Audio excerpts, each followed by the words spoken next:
Family. इस programme में खुश आमदीद कहना चाहती हूँ। अभी एक बड़ी इंपॉर्टेंट न्यूज़ आपने भी देख ली होगी। वो एक कॉलेज का स्टूडेंट है माजिद भाई, फयाज़ विलाना साहब मेरे साथ हैं। ये मेरा ख्याल है पूरी दुनिया की प्रॉब्लम है। If you are in power और if you are in authority you can do whatever. Elon Musk जो हैं उनके जहाज़ को वो track, very tech savvy student, he is a university student, और इसको कहा कि भाई तुम्हें $5000 देंगे, तुम इसके जहाज़ को ट्रैक करना छोड़ दो। उन्होंने कहा मैं इसको ट्रैक करना नहीं छोड़ूंगा। अल्टीमेटली उसने 1,27,000 के करीब इसने फॉलोअर्स अपने इकट्ठे कर लिए हैं, और वो कहता है कि मैं इसको फॉलो करता। अब एलन मस्क को पता नहीं क्या प्रॉब्लम है, वो कहता है कि मेरे वो चिड़ बन गया उसकी। एनीवेज़, तो बहुत से लोगों की चिड़ बन जाया करते होते हैं। फयाज़ विलाना साहब मेरे साथ हैं, और पाकिस्तान के हवाले से फयाज़ विलाना साहब मुख्तलिफ़ पॉलिटिशियंस को जानते भी हैं, मेरी मुलाकात भी रही है, और उसी हवाले से हम आपका एक्सपीरियंस शेयर करते हैं। विलाना साहब, एक न्यूज़ है जिसके बारे में कहा जाता है कि ये शायद एक तो ये है कि बिलावल ज़रदारी साहब वेंट फॉर टू दुबई, और दुबई जाने के बाद अपना स्टे एक्सटेंड करा लिया है। ज़रदारी साहब तबीयत ख़राब हुई थी और उनके डॉक्टर्स भी तशरीफ़ लाए थे। अब उनको कहा गया है कि he has to go for his treatment to Middle East. तो ये 16-17 महीने तो सारों के बड़े सुकून से गुजरे हैं, अब सारे बीमार हो गए हैं। कुछ इसके बारे में आपके पास इंफॉर्मेशन है? ये बीमारी जो है ये मेरे और आपके नहीं है, तो पाकिस्तान के बच्चे को समझ आ गई है कि ये हुकूमत में हों तो ये बहुत खुश रहते हैं। इनकी सारी बीमारियां, सारी तकलीफें, सारे कमर के दर्द सारे गायब हो जाते हैं, और जो ही इनके नीचे से कुर्सी हटा दी जाए, इख्तियार की कुर्सी, तो उसके बाद इन्हें सारी बीमारियां जो हैं वापस इन पे हमलावर हो जाती हैं। और शहबाज शरीफ साहब ने तो इस दफ़ा, क्योंकि वो 4 दिन पहले मोहसिन नकवी साहब ने भी पंजाब में एक बाजार लगाया हुआ है खुशामदियों का, तो उन्होंने इन्हें पंजाब के स्पोर्ट्स कॉम्प्लेक्स में वहाँ एक दिन टेबल टेनिस खिला दी, एक दिन बैडमिंटन खिलवा दी, और एक दिन कोई और गेम उन्होंने की थी। तो वो सारी तस्वीरें, उसकी कवरेज भी हो गई कि बड़े प्राइम मिनिस्टर साहब ज़बरदस्त स्पोर्ट्समैन है। तो इस दफ़ा वो बहाना तो नहीं कर सके कि मेरी कमर को दर्द है, हालांकि कोर्ट में वो ये बहाना करते थे, और जब वो अरेस्ट थे, जेल में थे, तो उनका बहाना, एक दिन उन्होंने कोर्ट में ये जज साहब से ये इस्तदा की थी कि मुझे जो खाना बंदा देने आता है खिदमतगार, उसे कहें कि वो खाना नीचे रख के चला जाता है, और मुझे नीचे झुक के खाना उठाना पड़ता है, तो मुझसे उठाया नहीं जाता, मेरी कमर में तकलीफ है। तो उस वक्त जज साहबान के सामने इनकी इस्तदाएं ये होती हैं कि मैं नीचे रखा हुआ खाना भी मैं झुक के नहीं उठा सकता, इनकी इतनी कमर में शदीद तकलीफ होती है। और जब इक़्तिदार में होते हैं तो फिर ये छलांगे लगाते हैं, और पूरी कौम टेलीविजन पर देखती है। तो इसलिए इस कौम को अब हर चीज़ पता है कि ये दर्द कहाँ से उठते हैं, कब कब उठते हैं, और ये कब तक इनके दर्द रहने हैं। बिल्कुल किसी डॉक्टर को दिखाने की जरूरत नहीं है। इन लोगों को पता है कि ये उस वक्त ठीक होंगे जिस दिन पाकिस्तान से इलेक्शन कमीशन ऑफ पाकिस्तान ये अनाउंस कर देगा कि हाँ, पाकिस्तान पीपल्स पार्टी और मुस्लिम लीग नून को इतनी कौमी असम्बली में नशिस्तें और इतनी बढ़तरी हासिल हो गई है कि दोनों मिलकर हुकूमत बना सकते हैं। फिर दोनों मिलकर आपस में तय कर लेंगे कि प्राइम मिनिस्टर किसका होगा, प्रेसिडेंट किसका होगा, स्पीकर किसका होगा, चेयरमैन सेनेट किसका होगा, और डिप्टी स्पीकर किसका होगा, वजारत खजाना किसके पास जाएगी और वजारत खारजा किसके हाथ रहेगी। तो ये चीजें जब तय होंगी उस वक्त इनके सारे दर्द ठीक होंगे। जब तक इन्हें कुर्सी वापस नहीं मिलेगी उस वक्त इनके दर्द जो हैं जाग जाएंगे और मुसलसल जागते रहेंगे। इसके दौरान ये कभी दुबई का बहाना करने जाएंगे, कभी अमेरिका पहुंचेंगे, कभी लंदन पहुंचेंगे। इन्हें तो चाहिए था, जिस दिन इमरान खान की हुकूमत चेंज हुई थी, रात को तकरीबन 10-10:15 बजे इमरान खान डायरी उठा के प्राइम मिनिस्टर हाउस से निकला था, तो 11:25 पे पाकिस्तान भर के एयरपोर्ट्स पे एक लिस्ट जारी हो गई थी, नो फ्लाई लिस्ट, जिसमें कोई तकरीबन 8-12 बंदे थे, जिनमें इमरान खान की कैबिनेट के इंतहाई इंपॉर्टेंट मिनिस्टर्स थे। उनके नाम आ गए थे कि इन लोगों को बाहर अभी नहीं जाने देना, ये कहीं वो नो फ्लाई लिस्ट है, ये कहीं किसी जहाज में बैठ के बाहर ना निकल जाए। इसी तरह पीडीएम की गवर्नमेंट के साथ होना चाहिए था कि जिस दिन इनकी हुकूमत खत्म हुई थी, रात 12 बजे से पहले पाकिस्तान भर के एयरपोर्ट्स पे ये इतला चली जानी चाहिए थी कि ये हुकूमत छोड़ रहे हैं ये लोग, इन्हें जो है बाहर नहीं जाने दिया जाए, क्योंकि अभी इनका हिसाब किताब हमने देखना है, ये 16 महीने क्या करके गए हैं। लेकिन चूंकि हमारे मुक्तदर हल्के वो पहले प्रेशर में थे इमरान खान के, इसलिए उन्हें यह ख्याल नहीं रहा कि जाने वाली हुकूमत पे ये भी पाबंदी होती है कि कुछ उनके हिसाबात उन्होंने देने होते हैं, कुछ वाजिबात, कुछ ड्यूज, कुछ क्लियरेंस होनी चाहिए होती है। वो क्लियरेंस नहीं हुई इनकी।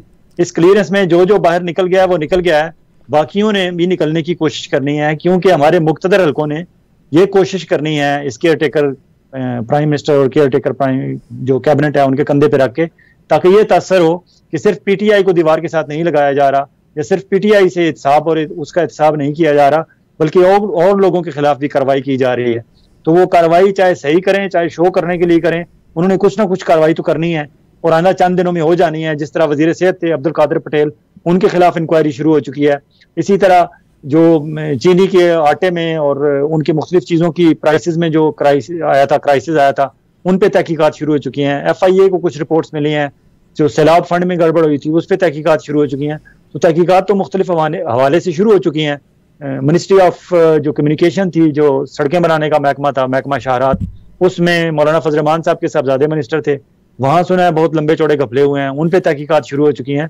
तो इनके आहिस्ता आहिस्ता सबके दर्द उठेंगे, सबके दर्द जागेंगे, सब डॉक्टरों का रुख करेंगे। और पाकिस्तान के डॉक्टर तो ना इन्होंने इतने अच्छे हॉस्पिटल बनाए हैं, ना कोई अच्छा डॉक्टर पाकिस्तान में इन्होंने रहने दिया है, ना ऐसे हालात रखे हैं छोड़े हैं कि वहाँ कोई काबिल आदमी रुक जाए।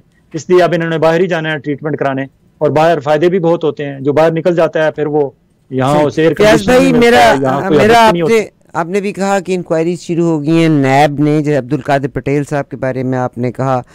सिंध में जो मुकेश कुमार चावला हैं, नैब के मुताबिक ही और छोटे अमले से ही इन्वेस्टिगेशन स्टार्ट हुई है। मुकेश कुमार चावला, आपको याद होगा शर्जील मेमन के पास से बड़ा पैसा निकला था, फिर उसके बाद वो आए, वो बीमार हो गए और उसके बाद फिर हारों के साथ, फूलों के साथ उनको पोजीशन भी दी गई। अभी ये जो 13 महीने में उन्होंने उस पोजीशन को एंजॉय भी किया। अभी ये मुकेश कुमार, आपने जैसे अब्दुल कादिर पटेल का कहा, मेरा ख्याल है ये गवर्नमेंट क्रैकडाउन अब कर रही है कि जिन लोगों ने ख़ास तौर पे सैलाब का पैसे में जो बेज़ाब्तगियाँ हुई थी। और मुकेश कुमार चावला के बारे में क्या अपडेट है आपके पास?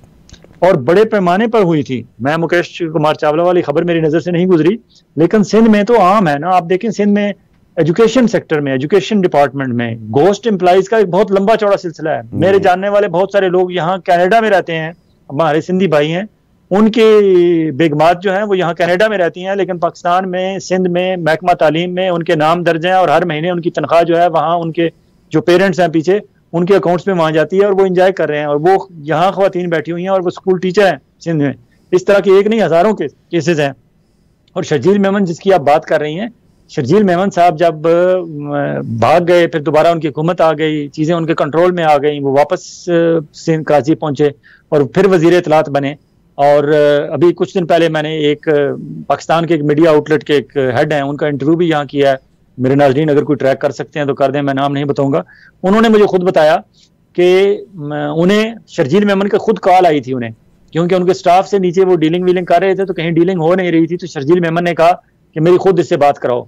तो मीडिया आउटलेट के हेड से खुद उन्होंने बात की और उन्होंने कहा कि हमारे पास 4 अरब रुपए का एक फंड आया है और वो फंड हमने एडवर्टाइजमेंट पे खर्च करना है।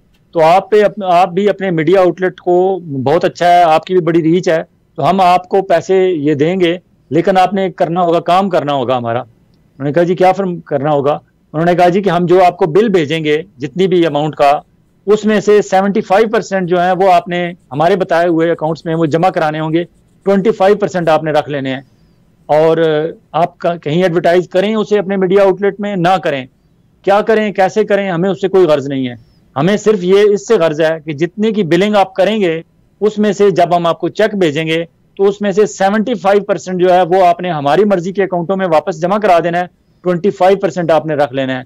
तो ये जो मिस्टर 10% जिन्हें कहा जाता था, उन मिस्टर 10% के आगे जो कारिंदे थे वो 10% से बढ़ते बढ़ते 75% तक पहुंच गए थे। ये हालात थे सिंध गवर्नमेंट के। तो इंक्वायरियां तो होंगी फिर अगर कोई करना चाहे। बहुत शुक्रिया, बहुत शुक्रिया। फ़याज़ विलाना साहब मेरे साथ हैं। लास्ट क्वेश्चन मैं आपसे करना चाहती हूँ। इमरान खान साहब की वकला ने बड़ी दफ़ा कहा कि उनकी जान को ख़तरा है, मगर अब गवर्नमेंट ने ये लिया है कि भाई उनकी जान को ख़तरा है और कचहरी उनकी अटक में लगाने की कोशिश की।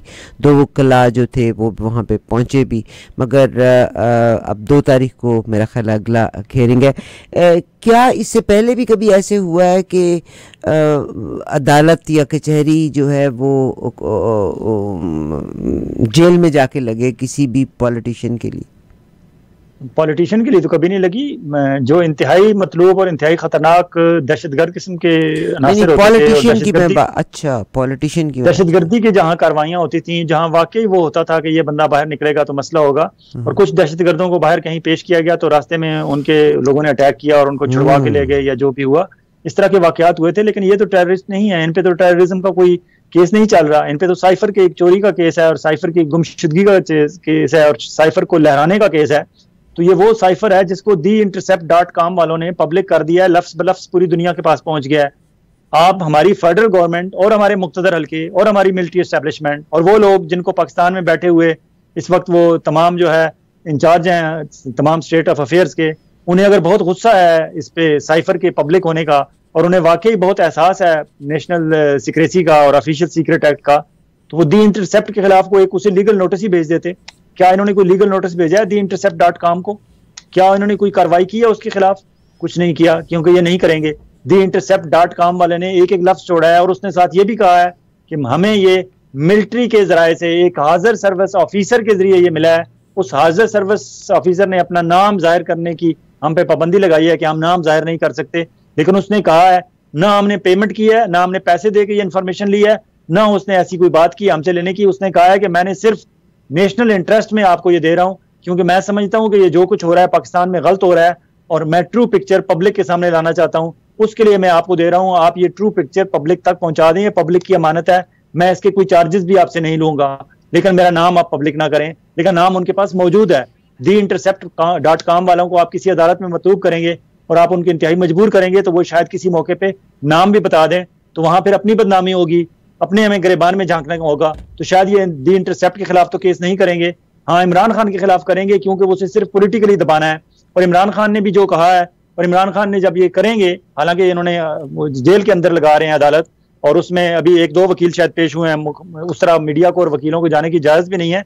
इसके बावजूद इमरान खान जब चीजें खोलेगा तो उसमें फिर सारा जो है वो खुरा इनके घर तक जाएगा, उसमें कमर जावेद बाजवा साहब भी फंसेंगे और उसमें वो सारी उस वक्त की जो कौमी सलामती कमेटी थी वो भी फंसेगी, क्योंकि कौमी सलामती कमेटी ने डी-नोटिफाई करने का, कैबिनेट ने डी-नोटिफाई किया, कौमी सलामती कमेटी ने उसे पढ़ा और फिर उस पर डीमार्च किया गया। जब ये सारे लोग उस फैसले में उस वक्त मौजूद थे कि हाँ ये मुदाखलत हुई है और उस वक्त सारे लोग इससे आगाह थे, तो पब्लिक तो हो गया उसका कंटेंट, उसके कंटेंट को डी-नोटिफाई किया गया, डी-कोड किया गया।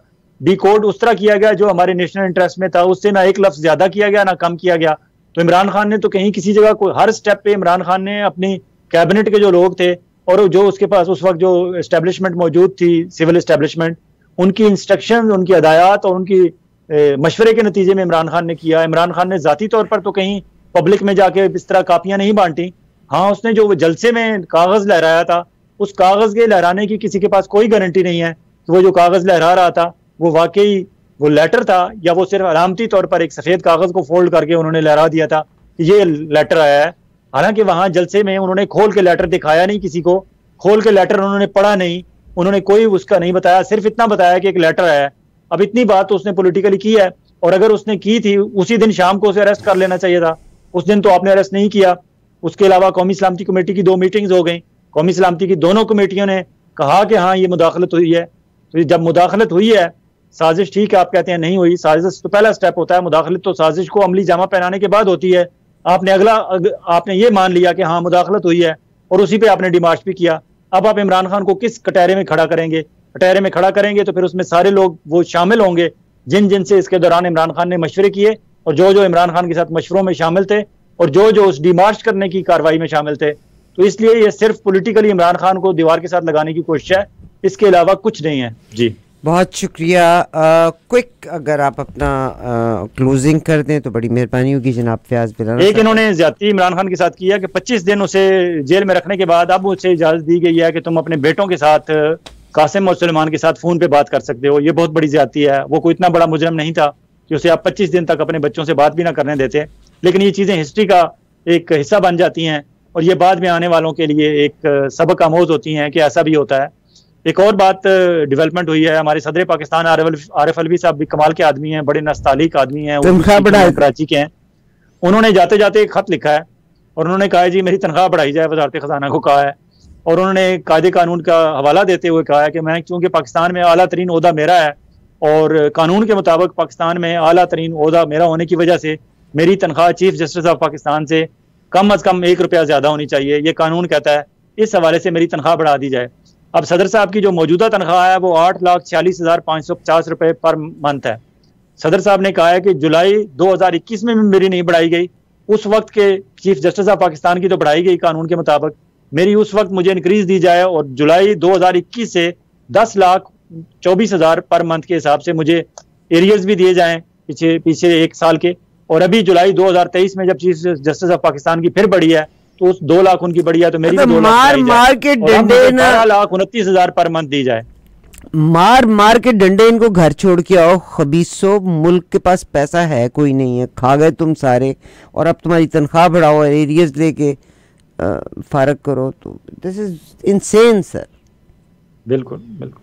फयाज विलाना साहब जी, जाती दफ़ा ये भी एक बम शेल आपके और मेरे सर पे मार के चले गए हैं। यानी वो कहते हैं हाथी मरा लाख का, जिंदा लाख का, मरा 1.25 लाख का, तो president of Pakistan, come on man, all the politicians are corrupt and just working for their own money। Fayaz Vilana साहब बहुत शुक्रिया, इंशाल्लाह आपसे ट्यूसडे को फिर बात होगी, मेरे साथ रहिएगा। Thank you. फयाज विलाना साहब से आपकी बातचीत कराई। Stay tune.